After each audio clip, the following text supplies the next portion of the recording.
Pemirsa Intens Investigasi, kurang lebih hampir berjalan 4 bulan sejak kasus hukum yang menimpa suami Sandra Dewi Harvey Mois. Hari ini, atau tepatnya pada Rabu 14 Agustus 2024, tersangka kasus dugaan korupsi kasus tata niaga komoditas timah di wilayah usaha pertambangan PT Timah Tbk ini akhirnya memasuki babak baru. Setelah digelar sidang perdana yang berlangsung di Pengadilan Tindak Pidana Korupsi Tipikor yang berlokasi di Pengadilan Negeri Jakarta Pusat, berlangsung pagi hari. Dalam persidangan tersebut, suami Sandra Dewi ini akhirnya mengetahui dakwaan yang harus dihadapinya. Setelah dibacakan oleh jaksa penuntut umum di hadapan majelis hakim yang memimpin jalannya persidangan.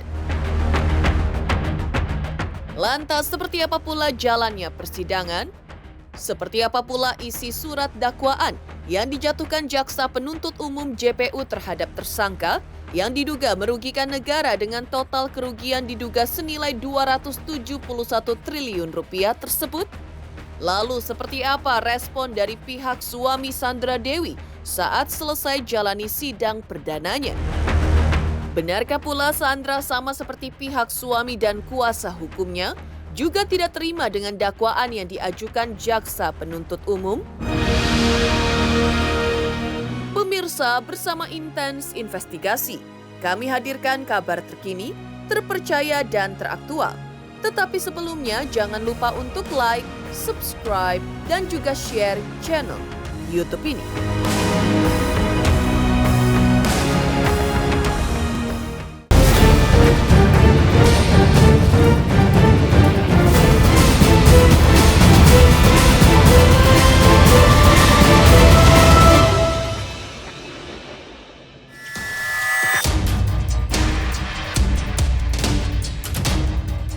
Menjalani proses hukum kasus dugaan korupsi tata niaga komoditas timah yang berlangsung di wilayah usaha pertambangan atau EUP PT Timah Tbk yang diduga berlangsung selama periode tahun 2015 sampai dengan 2022 kala itu, suami Sandra Dewi ini pun akhirnya harus mempertanggungjawabkan perbuatan yang diduga melakukan tindak pidana korupsi, yaitu dengan cara diduga mengakomodir pertambangan liar dengan kedok sewa menyewa alat processing peleburan timah yang selanjutnya dibagikan kepada beberapa smelter yang ikut serta di dalamnya sesuai dakwaan jaksa penuntut umum. Ya, menjalani persidangan perdananya hari ini, Rabu 14 Agustus 2024 tadi, seperti apa jalannya persidangan? Dan benarkah pula raut wajah yang diperlihatkan Harvey Mois pada sidang perdananya yang berlangsung di Pengadilan Tindak Pidana Korupsi Tipikor atau yang berlokasi di Pengadilan Negeri Jakarta Pusat tersebut? Lantas seperti apa pula ekspresi Harvey Mois saat JPU usai membacakan surat dakwaannya? PT Rifan Panggatin sejak tahun 2018, Reza Ardiansyah selaku Direktur Pengembangan Usaha PT Rifan Panggatin sejak tahun 2017 yang masing-masing dilakukan penuntutan terpisah dalam berkas perkara terpisah secara melawan hukum, yaitu 1. Terdakwa Nunis dengan sepengetahuan Suparta selaku Direktur Ketua PT Rifan Panggatin dan Reza Ardiansyah selaku Direktur Pengembangan Usaha PT Rifan Panggatin mewakili PT Rifan Panggatin mengadakan pertemuan dengan Mokhtar Rizal Tabrani selaku Direktur Utama PT Timah Tbk dan Alun Akbar selaku Direktur Operasional PT Timah Tbk dan 27 pemilik smelter swasta untuk membahas permintaan Mokhtar Rizal Tabrani dan Alun Akbar atas PT Timah sebesar 5% dari kuota. Tahun 2015, PT Timah Tbk tidak lagi melakukan penambangan di wilayah penambangan darat, namun penambangan PT Timah hasil penambangan ilegal dalam wilayah PT Timah Tbk. Meskipun mengetahui bahwa penambangan ilegal di wilayah PT Timah tidak diperbolehkan, namun PT Timah Tbk menyepakati untuk membeli timah hasil penambangan ilegal tersebut dengan membuat dan melaksanakan program kerjasama mitra jasa penambangan agar dapat membeli timah biji timah dari penambang ilegal. Adapun perusahaan mitra jasa pertambangan pemilik IJP yang kerjasama dengan PT Timah sejak tahun 2015 sampai dengan 2022 ada yang berikut. Perusahaan mitra jasa pertambangan tersebut masing-masing memiliki izin usaha jasa pertambangan atau BPUPT yang diterbitkan oleh Gubernur Kepulauan Langkat itu dari hasil evaluasi Dinas Energi dan Sumber Daya Mineral Provinsi Kepulauan Langkat itu, bahwa dalam pelaksanaan kegiatan mitra jasa pertambangan atau pemilik UJP pada tahun 2015, pembayaran didasarkan pada akumulasi biaya jasa tambang, biasa jasa manajemen. Saudara Suranto Wibowo Rusbani Amin Sabdana mengetahui PT Divine Bangkatin selain menambang di wilayah UPT Timah juga memiliki bidang timah ilegal dari penambangan ilegal di wilayah UPT Timah. Bahwa rencana kegiatan anggaran Seperti tadi lagi. Jalur.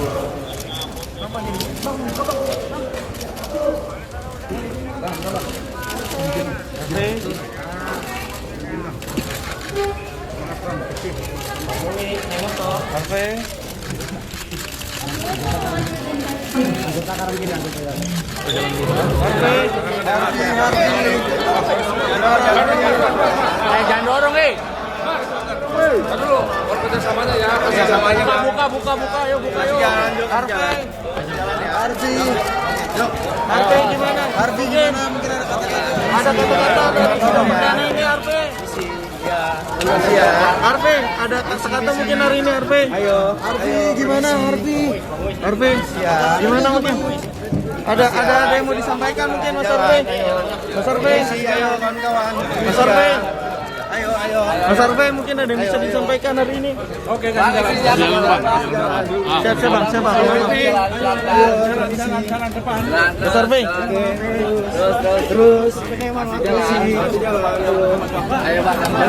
Mas Harvey mungkin ada yang bisa disampaikan Mas Harvey. Oke, kasih jalan. Mas Harvey. Di sini sih. Mas Harvey. Oke. Mas Harvey. Gimana tadi dong? Wait.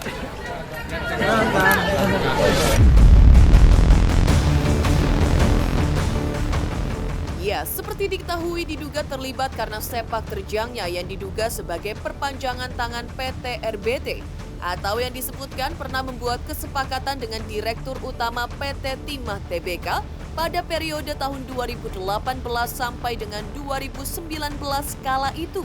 Persidangan kasus dugaan korupsi yang diduga merugikan negara sebesar 271 triliun rupiah tersebut cukup berlangsung serius, seperti saat Jaksa Penuntut Umum atau JPU mulai membacakan surat dakwaan yang bisa jadi menentukan berapa hukuman yang harus dijalani suami Sandra Dewi tersebut.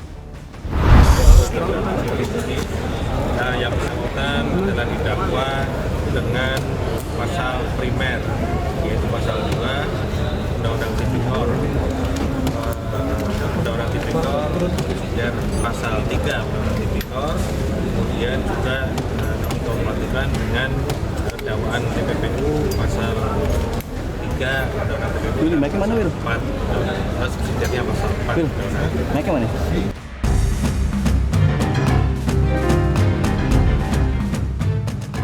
Seperti diketahui pula, terseretnya nama Sandra Dewi dalam dugaan kasus yang membelit sang suami membuatnya 2 kali bertolak ke Kejagung yang kabarnya untuk dimintai keterangan.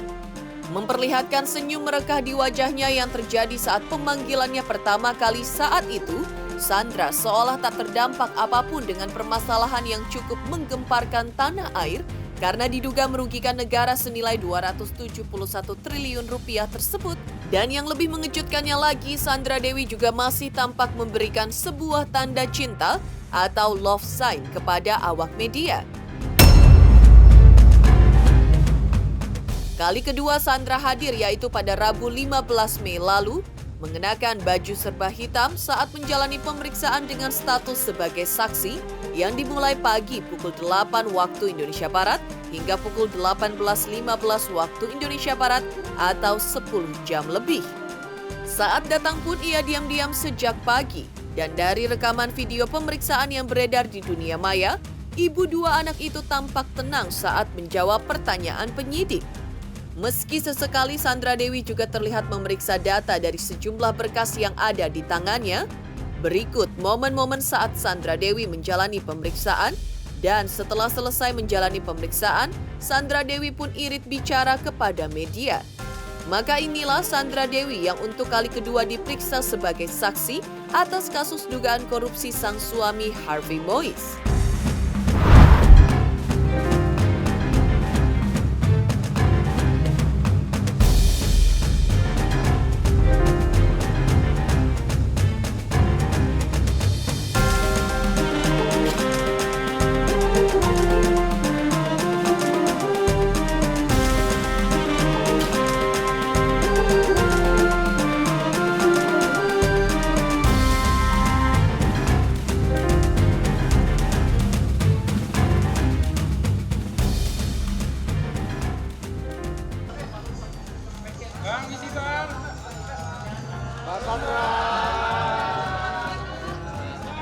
Mbak, gimana Mbak pemeriksaannya Mbak? Komentarnya sudah diperiksa hari ini Mbak. Mas Andra dikit Mas Andra. Mas Andra diperiksa hari ini, gimana Mbak komentarnya?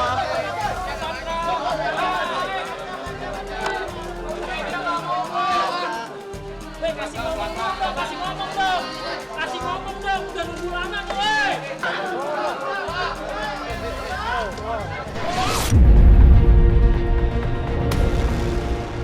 Di sisi lain tentu mega skandal yang diduga melibatkan suami Sandra Dewi tersebut juga membuat masyarakat berharap pihak-pihak dapat mengembalikan uang yang telah didapatkan mereka secara tidak wajar kembali kepada negara. Maka dari itu sebagai bentuk usahanya, pihak Kejaksaan Agung Republik Indonesia menarik sejumlah barang bukti berupa uang, tas branded, hingga mobil mewah pun turut diamankan. Dengan jumlah uang mencapai 55 miliar rupiah, 2 juta dolar Singapura, 400 ribu dolar Amerika, serta tas branded ternama dunia. Tak hanya itu, halaman Kejaksaan Negeri Jakarta Selatan pun mendadak berubah menjadi showroom mobil mewah lantaran sebanyak 8 unit mobil mewah milik Harvey Moise yang juga menjadi barang bukti yang disita oleh penyidik juga turut dilimpahkan ke Kejaksaan Negeri Jakarta Selatan.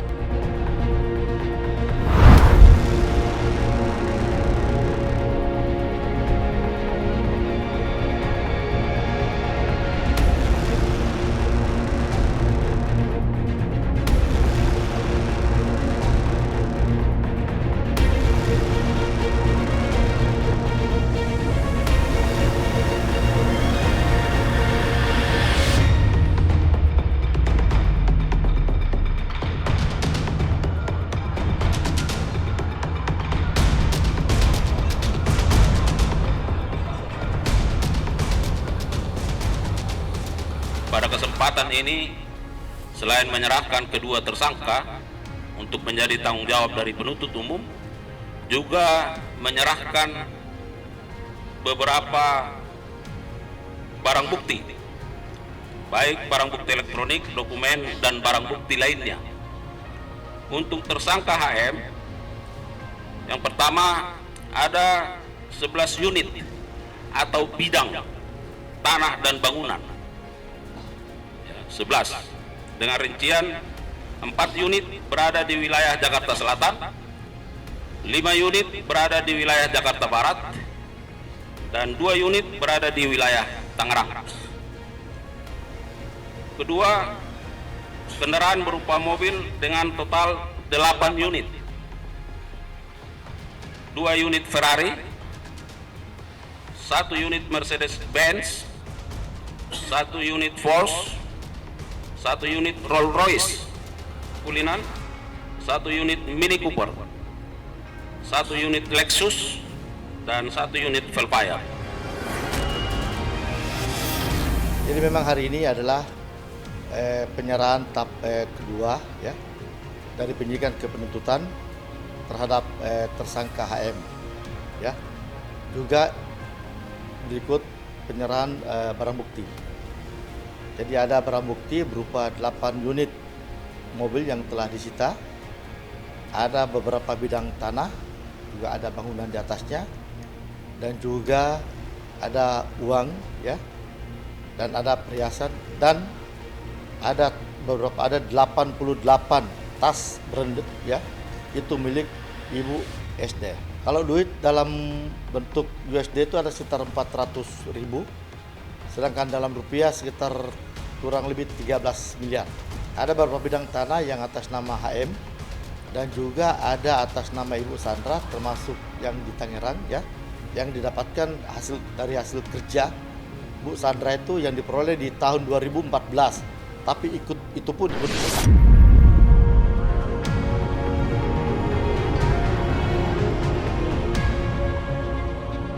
Di balik persidangan perdana, sebelumnya Sandra Dewi juga pernah mengungkap alasan mau dipersunting Harvey Mois. Lantas apa alasan Sandra Dewi? Benarkah salah satunya adalah Harvey Mois yang selalu memberikan barang yang diinginkan oleh pasangannya? Teruntuk subscriber Intens Investigasi, terima kasih atas atensi dan perhatiannya selama ini. Hingga kini Intens Investigasi telah berusia 5 tahun. Saksikan terus Intens Investigasi dan pastikan jangan lupa untuk like, subscribe, share, dan juga komen. Terima kasih. Selamat untuk Intens Investigasi karena sudah mencapai 3 juta subscribers di YouTube. Sukses selalu and all the best. Oke.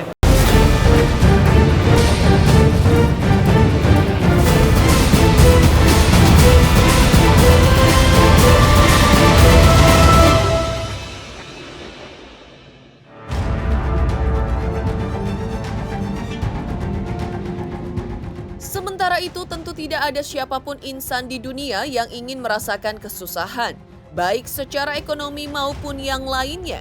Sadar akan hal tersebut, Sandra Dewi mencari suami yang merupakan seorang pengusaha. Dan pada momen sebelumnya, Sandra Dewi pernah mencurahkan isi hatinya. Diungkapnya alasannya mau dipersunting Harvey Mois adalah pekerjaan suami sebagai pengusaha. Aku kan mikir pengen nikah seumur hidup sekali. Aku masih timur banget lah orangnya ya, pengen nikah seumur hidup sekali, pengen jadi istri yang baik, pengen punya anak-anak yang bisa membanggakan orang tuanya, pengen punya anak yang sama kayak sosok pasangan aku gitu kan. Kalau pasangan aku baik pasti anak-anaknya juga baik. Aku pengen jadi ibu yang baik aja, pengen punya anak-anak yang baik juga. Jadi harus siap mental dan mempersiapkan diri untuk jadi seorang istri dan ibu yang baik gitu. Nggak cuma nikah jadi istri atau ibu yang nggak di-plan semuanya.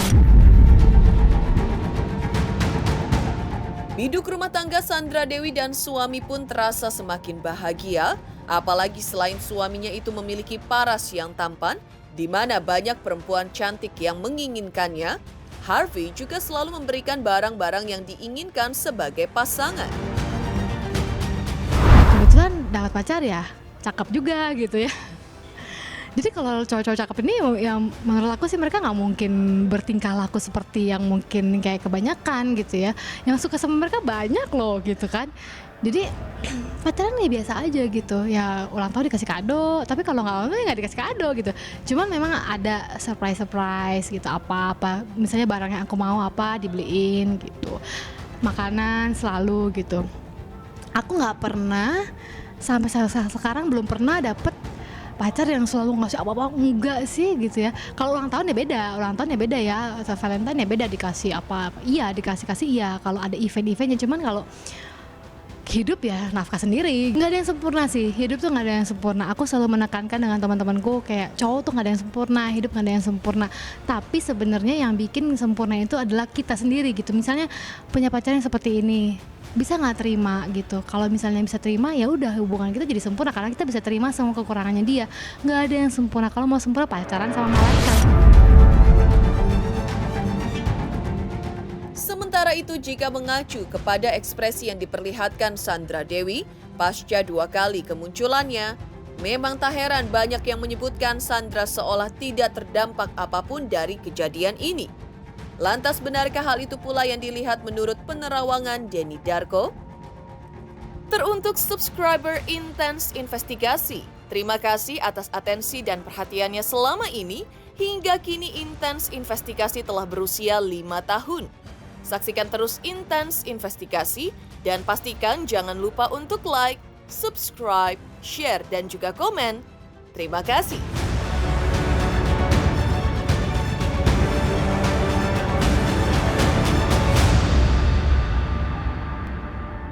Selamat untuk Intens Investigasi 3 juta subscriber, luar biasa sekali 3 juta. Ya pokoknya semakin sukses lah dan bisa menghadirkan sesuatu yang memang baik untuk diperlihatkan.